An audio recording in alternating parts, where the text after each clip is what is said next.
Bismillahirrahmanirrahim. Dakwah secara terang-terangan.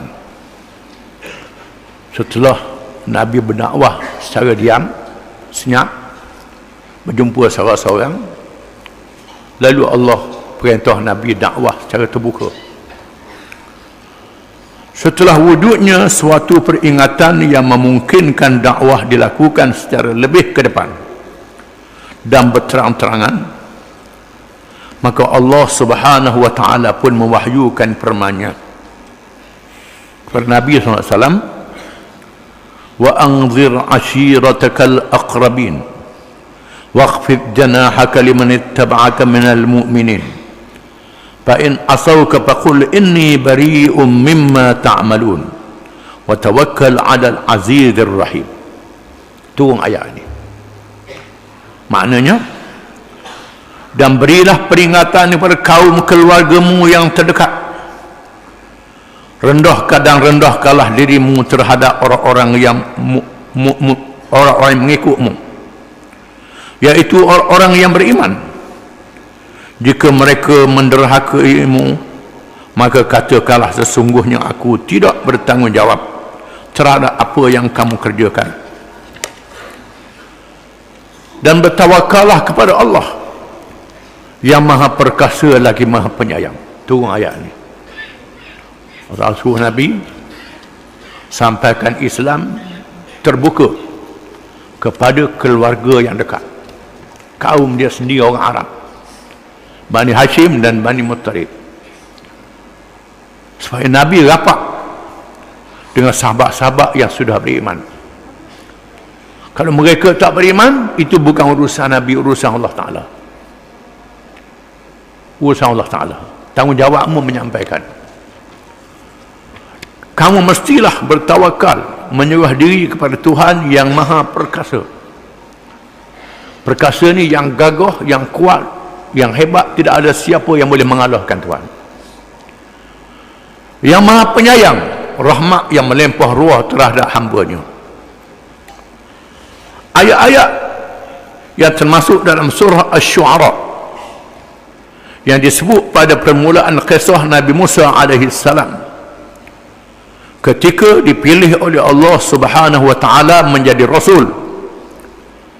Peristiwa hijrahnya bersama Bani Israel, terselamatnya mereka dari buruan Firaun dan bala tenteranya, seterusnya ditenggelamkan angkatan Firaun.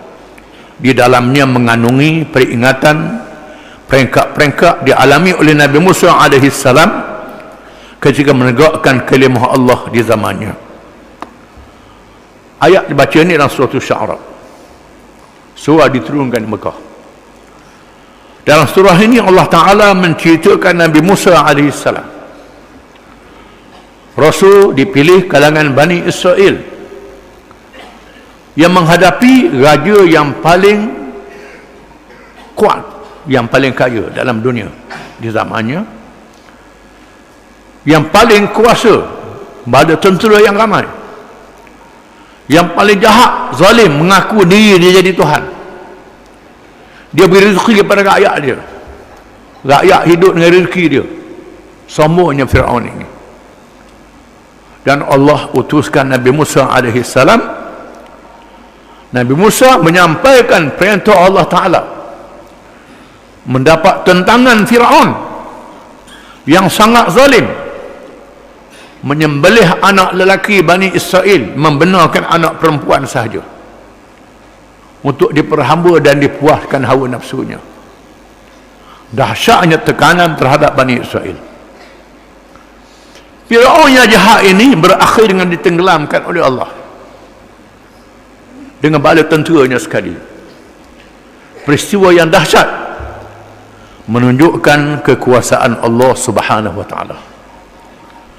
Dalam surah ini Allah Ta'ala turunkan perintah supaya Nabi menyampaikan Islam secara terbuka, jangan takut. Kerana Allah Ta'ala maha perkasa, tidak ada siapa yang boleh mengalahkan Allah Ta'ala. Sabar dengan pengikut-pengikut, walau beberapa lama, beberapa tahun, puluh tahun ke ratus tahun ke, itu urusan Allah Ta'ala, bukan urusan kita. Buat kerja, jangan menyerah kalah, terus di atas jalan Allah Ta'ala. Huraian tersebut diwahyukan tepat dengan perintah yang diterima oleh Nabi Muhammad sallallahu alaihi wasallam bersama sahabat-sahabat radhiyallahu anhum ajma'in, sebagai contoh betapa dakwah itu mengalami tuduhan, fitnah dan tekanan apabila ia dinyatakan secara terang-terangan. Bila Islam dinyatakan secara terbuka, meminta supaya mereka yang lawan Islam itu tinggal kejahatan mereka, ikut Islam. Apabila mereka ini merasakan Islam menghalang hawa nafsu, menghalang kemahuan, maka berlakulah kezaliman dan kejahatan, menindas mereka yang berjuang untuk menegakkan Islam itu. Itu adalah perkara biasa. Dari aspek yang lain, surah tersebut mengandungi peristiwa akibat yang dialami oleh mereka yang menentang dan membohongi utusan Allah Subhanahu wa Ta'ala dan pengikutnya, seperti kaum Nuh, Ad, Samud, kaum Ibrahim, kaum Lut, Ashabul Aikah, agar menjadi amaran kepada mereka yang bertindak menghalang perjuangan menegakkan Islam jika mereka berterusan dengan tindakan zalim, dan agar diketahui oleh pendukung-pendukung perjuangan Islam bahawa akibat yang baik itu untuk mereka, bukannya untuk penentang Islam. Disebut juga kisah Nabi Nuh, kisah Nabi Hud, kisah Nabi Saleh, kisah Ashabul Aikah, Nabi Shu'aib. Kaum yang sombong yang menentang Islam. Nabi Nuh alaihi salam berjuang 950 tahun. Ikut dia, satu riwayat kata 20 orang, satu riwayat kata 80 orang. 950 tahun. Macam mana nak menang? Awak menganggap sesuatu yang mustahil. Bila tiba masanya, Allah Ta'ala tenggelamkan semua mereka yang menentang Nabi Nuh itu dengan topan yang besar. Nuh dan pengikutnya diselamatkan, untuk menyatakan bahawa walau panjang macam mana sekalipun, akhirnya kemenangan kepada mereka yang menegakkan Islam. Kaum Samud yang hebat memahak bukit-bukit yang berjalan, bukit yang tak boleh dicabut oleh ribut. Bila mereka menentang Nabi Saleh alaihi salam, lawan Nabi Saleh, Allah Ta'ala beri tempoh berapa lama. Mereka minta mukjizat, Allah Ta'ala beri mukjizat. Unta yang dilahirkan daripada batu yang besar, mereka nak mukjizat sangat. Mereka persenda-sendakan mukjizat ini, sembelih unta yang diuji oleh Allah Ta'ala pada mereka. Mereka tak selamat dalam rumah batu bukit yang dipahak, tak selamat. Dengan satu tempik yang kuat, matikan mereka semua. Bukan mesti dengan angin, dengan air. Tempik yang kuat, suara yang kuat, putus, hancur jantung mereka. Bukan gendang telinga pecah, habis jantung. Mereka mati bergelimpangan. Kaum Nabi Ibrahim, Namrud yang menakluk dunia, menentang Ibrahim, diberi tempoh degil. Allah Ta'ala binasakan Namrud dan tenteranya dengan nyamuk je. Nyamuk, tentera nyamuk yang dianggap kecil.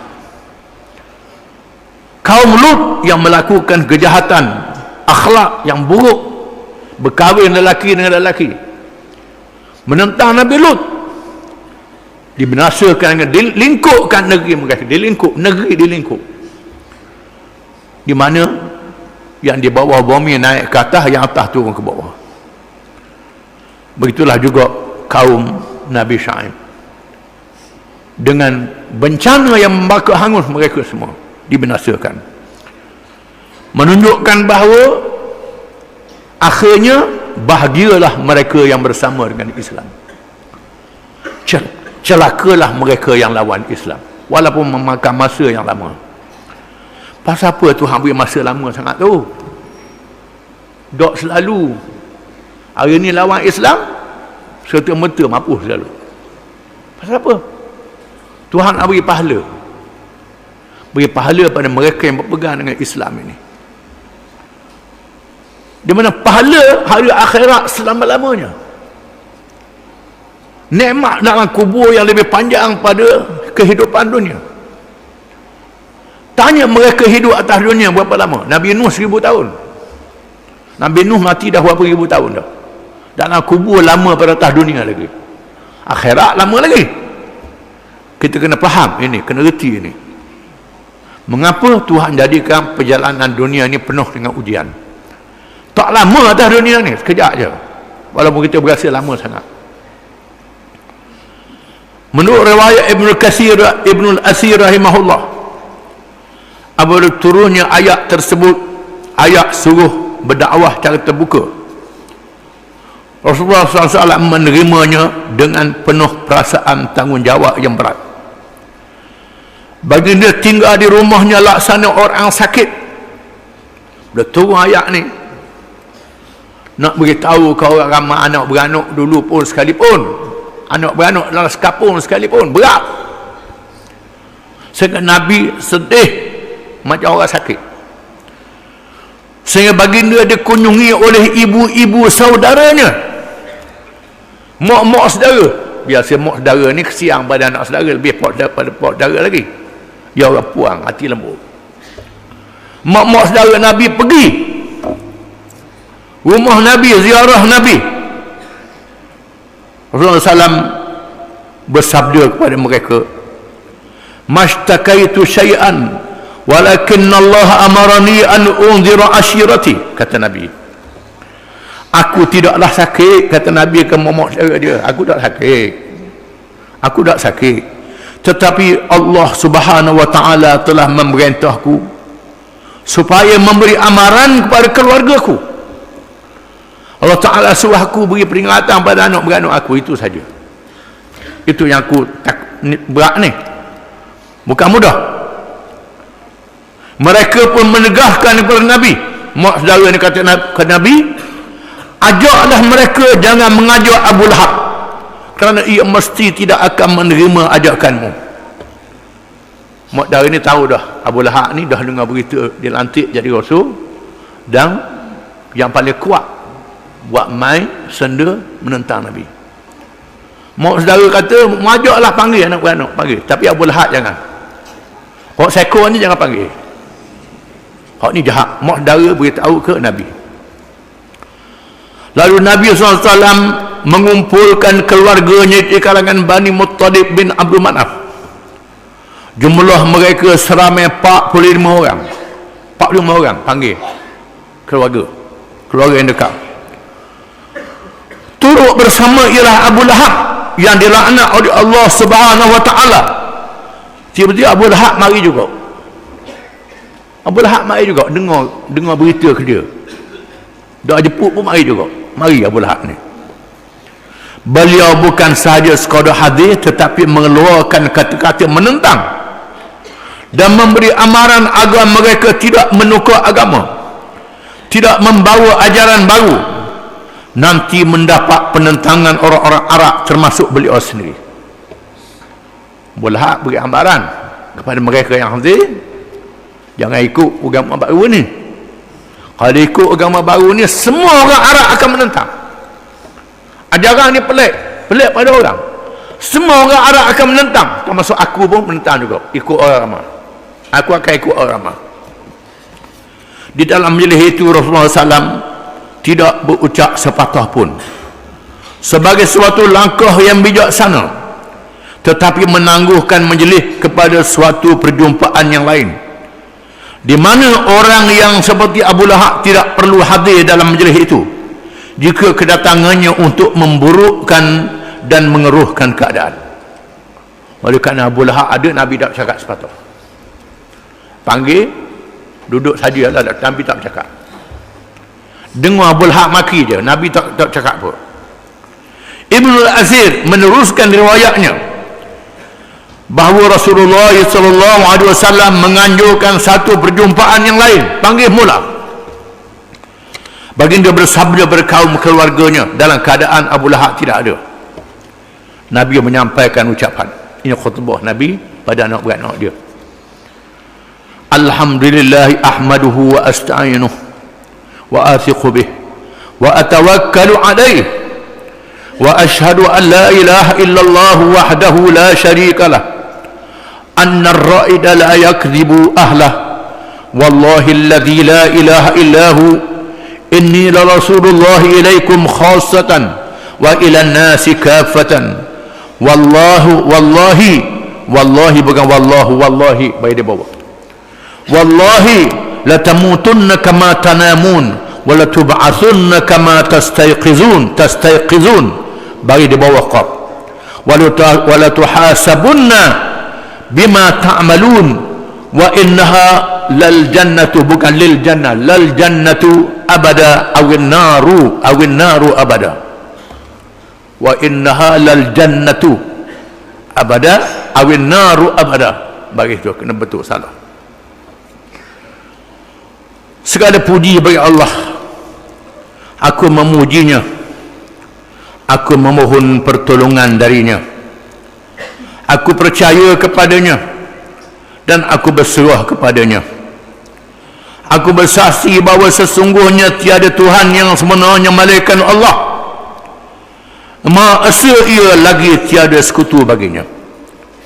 Seterusnya Rasulullah SAW bersabda, sesungguhnya utusan di kalangan keluarga tidaklah berdusta terhadap keluarganya sendiri, kata Nabi. Anak beranak tak bohong ke anak beranak dia.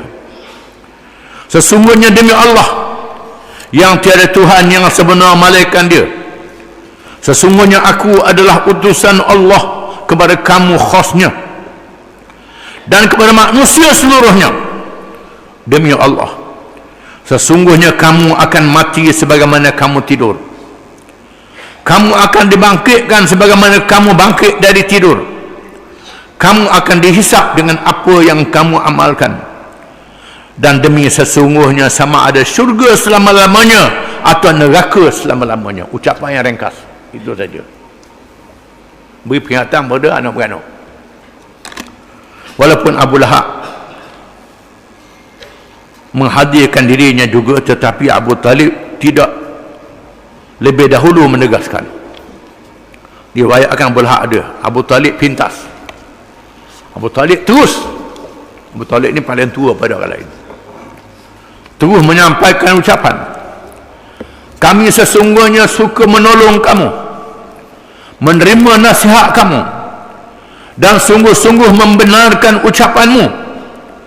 Mereka semua adalah keluargamu dan aku salah seorang dari kalangan mereka, tetapi aku tidaklah bersegera pada apa yang kamu kehendaki. Namun begitu, teruskanlah apa yang kamu diperintahkan, maka demi Allah aku terus menerus akan menjagamu dan bermanfaat kepadamu. Tetapi diriku tidak mau meninggalkan agama Abdul Muttalib, kata dia. Ini Abu Talib, aku tak mau masuk Islam. Ini tu masalah hidayah. Tapi aku nak jagamu, pertahanmu, teruskan apa yang kamu nak perjuangkan ini, bawa. Tapi aku tak mau ikut lagi, tak mau ikut. Ini kerana tak dapat hidayah. Masalah hidayah ni satu benda yang sangat penting.